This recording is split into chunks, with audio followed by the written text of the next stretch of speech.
مرحبا أعزائي الطلبة. محاضرتنا لهذا اليوم معنونة بنظرية التعاقب الحضاري عند ابن خلدون. ابن خلدون يتكلم طبعا عن كيف تنشأ الدول وكيف تنتهي، ويرى أن تاريخ الإنسانية يتطور وفق حلقات متتابعة تبتدئ من نقطة معينة ومن ثم تنتهي عند أخرى. طبعا ما بين النقطتين مراحل ترتفع، مراحل تتدنى، مراحل تساعد على الانهيار، مراحل ربما تغذي عمر الدولة. ففي هذا المنظور الدوري للتاريخ يرى أن الدولة لها أعمارا طبيعية كما للإنسان له عمر طبيعي، وربما يشبه هذا التوصيف عندما يقسم عمر الدولة إلى 3 أجيال، كل جيل عمره 40، كل جيل عمره 40 عاما، يعني 3 أجيال تساوي 120 سنة.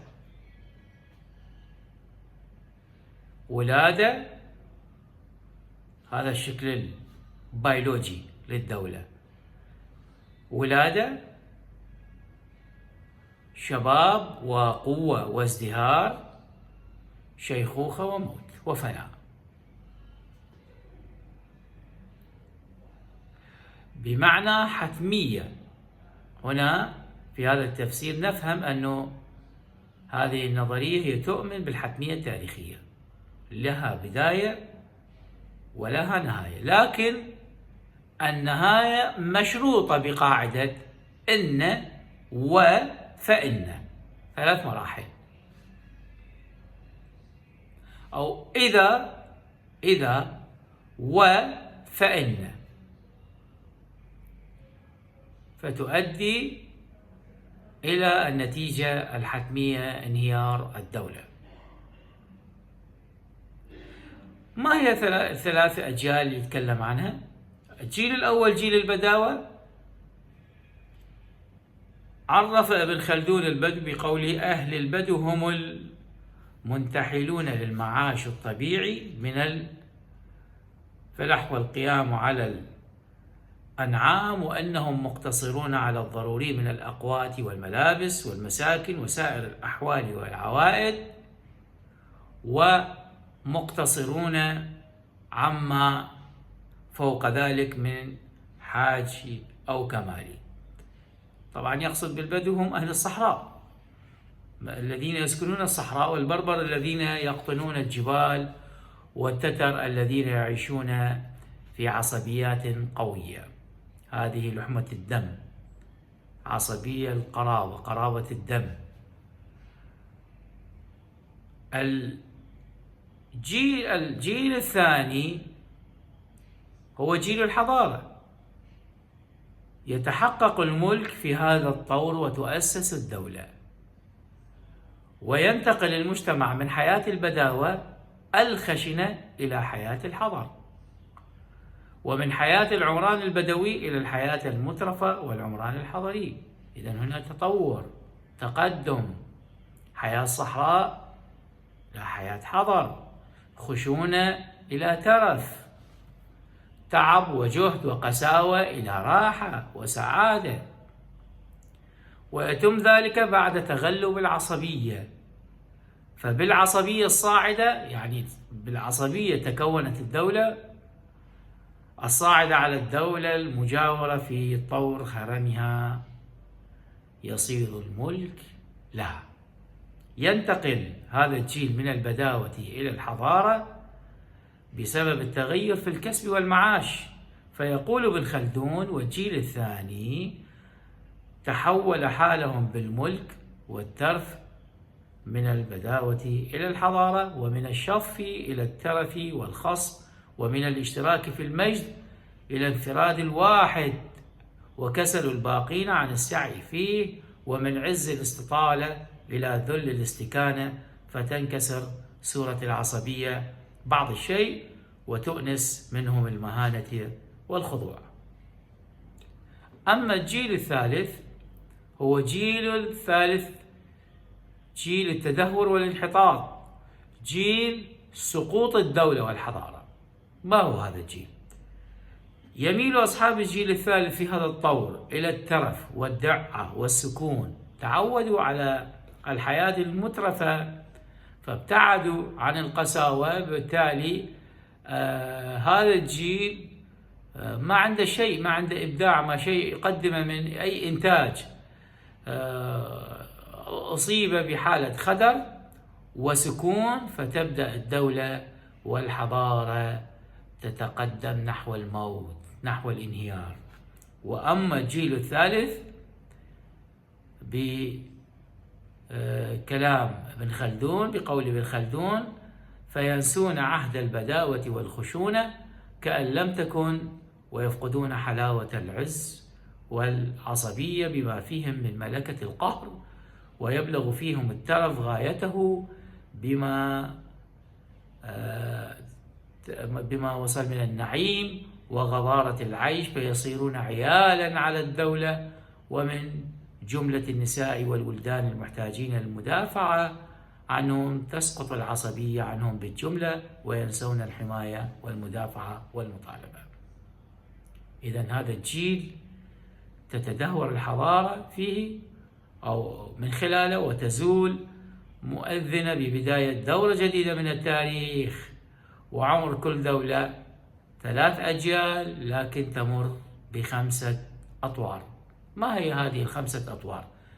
هسه عرفنا 3 أجيال، عمر 3 أجيال مجتمعة ب120 سنة، كل جيل 40 سنة.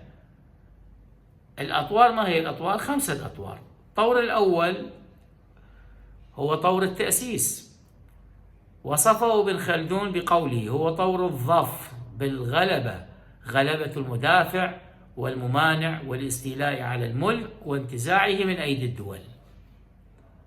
هذا طور الظفر، التأسيس. الطور الثاني طور الاستبداد والانفراد بالملك. وصل الملك، وصلت الحاشية، وصلت الطبقة الأرستقراطية، بدأت تتمرد على مبادئها، تتمرد على ما كانت توعد بها، بالتالي بدأت تستبد وتنفرد بالقرار. وفيه يستبد الملك ويكبح جماح معاونيه من أهل عصبيته، يبدأ يعزلهم، يعزل القريبين الذين كانوا رفاقه في السابق، أسسوا الدولة وهم من عصبته ومن لحمته. فيقول: طور الاستبداد على قومه والانفراد دونهم بالملك، وكبحهم عن التطاول للمساهمة والمشاركة. ويكون صاحب الدولة في هذا الطور معنيا باصطناع الرجال واتخاذ الموالي والصنائع والاستكثار من ذلك لجذع أنوف أهل عصبته. يبدأ يقرب البعيدين في سبيل أن يعوض القريبين منه الذين أقصاهم. الطور الثالث الفراغ والدعة، وفيه تكثر الصنائع والكسب، ويميل سكان الدولة في هذا الطور إلى الترف والإسراف والتبذير. فيقول ابن خلدون: طور الفراغ والدعة لتحصيل ثمرات الملك مما نزع طبع البشر إليه من تحصيل المال وتخليد الآثار، وبعد صيت فيستفرغ وسعه في الجباية وضبط الداخل والخارج، وإحصاء النفقات والقصد فيها، وتشييد المعاني الحافلة والمصانع العظيمة. جيد. الطور الرابع كأنه التمهيد للسقوط، هو طور القنوع والمسالمة. في هذا الطور، يقول ابن خلدون، في هذا الطور يكون صاحب الدولة في هذا قانعا بما بنى أولوه سلما لأنظاره من الملوك، وأقتاله مقلدا للماضين من سلفه، فيتبع آثارهم حذو النعل بالنعل، ويقتفي طرقهم بأحسن منهاج الاقتداء. يبدأ يبحث عن الماضي لأن تبدأ الدولة قريبة من الانهيار، فيصل إلى معرفة ما أسباب هذا التراجع وهذا التقهقر، فيبدأ يبحث عن المقولات السابقة، مقولات الماضي. الطور الخامس طور الإسراف والتبذير. في هذا الطور، يقول ابن خلدون، يكون صاحب الدولة متلقا لما جمع أولوه في سبيل الشهوات والملاذ والكرم على بطانته. طبعا في هذا الطور هو طور السقوط الحتمي، طور انهيار الدولة وانهيار الحضارة. إن الإضافة الحقيقية لابن خلدون في هذا التقسيم لا تتعلق فقط بعمر الدولة وأجيالها والأطوار التي تمر بها، إنما أهم إضافة له في فلسفة التاريخ هو بحثه العميق عن العلل التي تؤدي إلى نشأة الدولة والعوامل التي تؤدي إلى هرمها وموتها وسقوطها، وليس كعادة المؤرخين أن يبحثوا عن العلل الظاهرة، ويبحثون عن العلل العميقة، الأسباب البعيدة، بل حصرها ابن خلدون في علتين: علية العصبية والترف. يعني هذا المقطع موجز لمعرفة سقوط أو أسباب سقوط الدولة والحضارة ابن خلدون، الذي ينتهي بعلتين أساسيتين جوهريتين، هما علة الترف وعلة العصبية، حيث يرى أنهما السبب المباشر لنشأة الحضارة والدولة. هما كانا في سببا أو كانا من أسباب قيام الدولة والحضارة، وبالتالي هما أيضا كانا من أسباب سقوط وانهيار الحضارة. شكرا جزيلا، وعلى أمل أن نلتقي في محاضرات لاحقة. شكرا جزيلا.